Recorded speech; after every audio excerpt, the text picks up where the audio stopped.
For nearly 300,000 years, human beings did not lock their doors.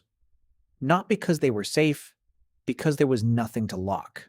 No fences, no deeds, no word in any language for mine the way we mean it today.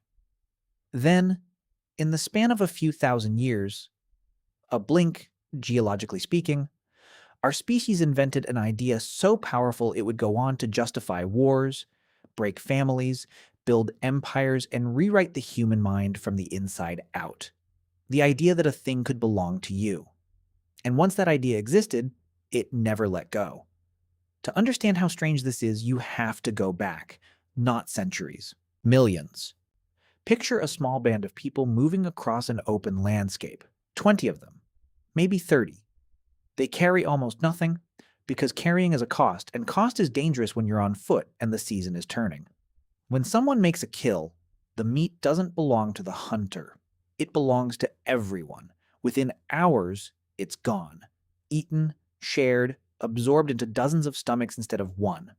Anthropologists who lived among hunter-gatherer societies found something almost unsettling about how strictly this sharing was enforced. It wasn't kindness. It was law.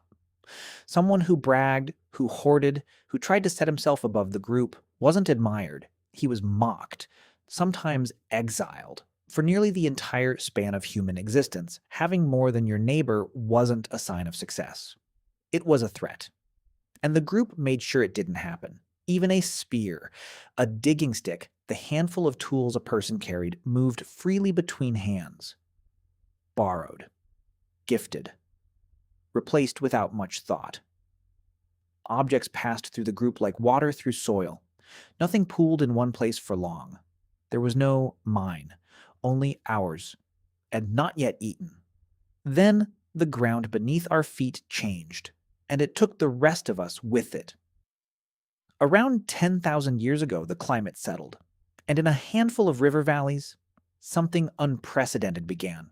People stopped moving. They started planting seeds and waiting.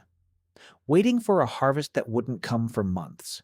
And that single decision, to wait, did something to the human mind that walking never did. Because once you plant something, you can't just leave. You're tied to that patch of ground the way you were never tied to anything before. Your future is buried in soil that anyone could walk onto and take. Here's the part almost nobody talks about. The problem that created property wasn't scarcity. It was the opposite. It was surplus.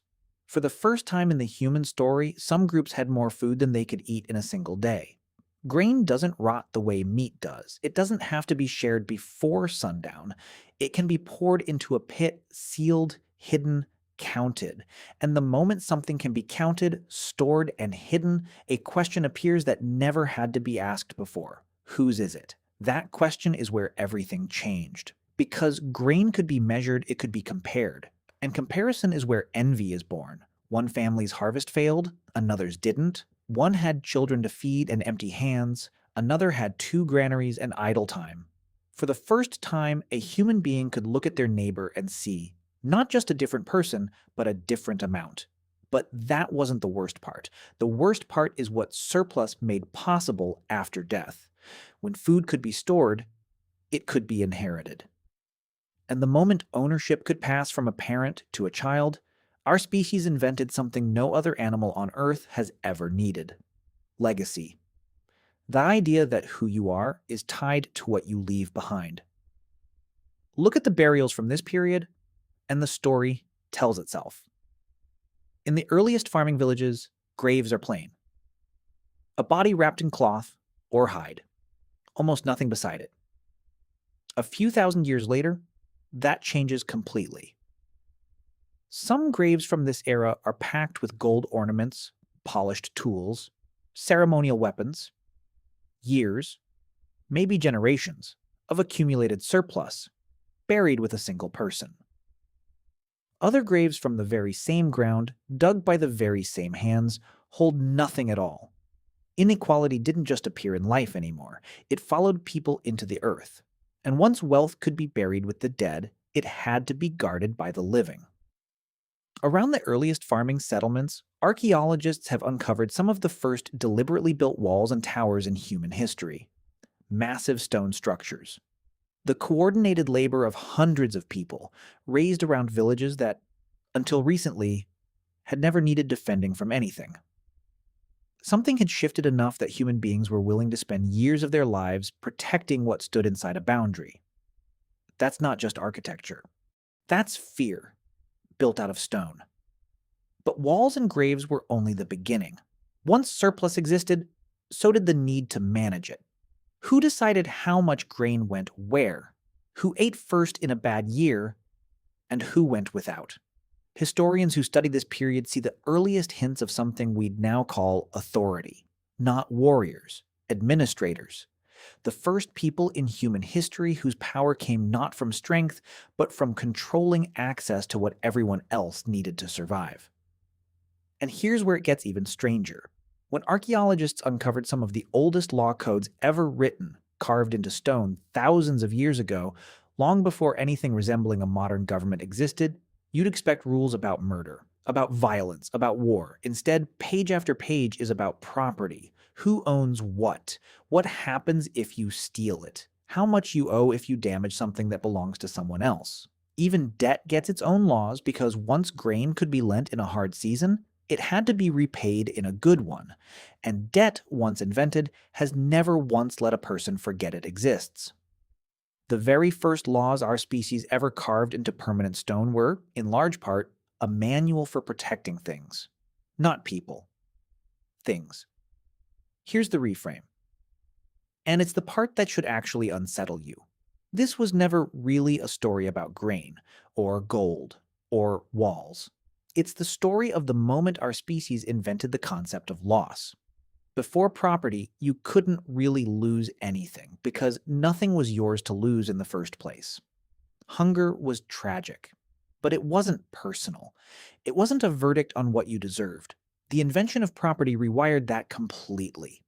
For the first time, a person could look at an empty granary, an empty hand, an empty grave beside a full one and feel something new. Not just hunger, shame, comparison, the quiet, corrosive question of why someone else has more. That question never left us. It's still running in the background of almost everything you do, the job you measure yourself against, the house you compare your worth to, the identity you defend in an argument as if it were a plot of land someone is trying to take from you. Look at how we talk, even now. My time, my space, my body, my opinion. We don't just apply ownership to land and gold anymore.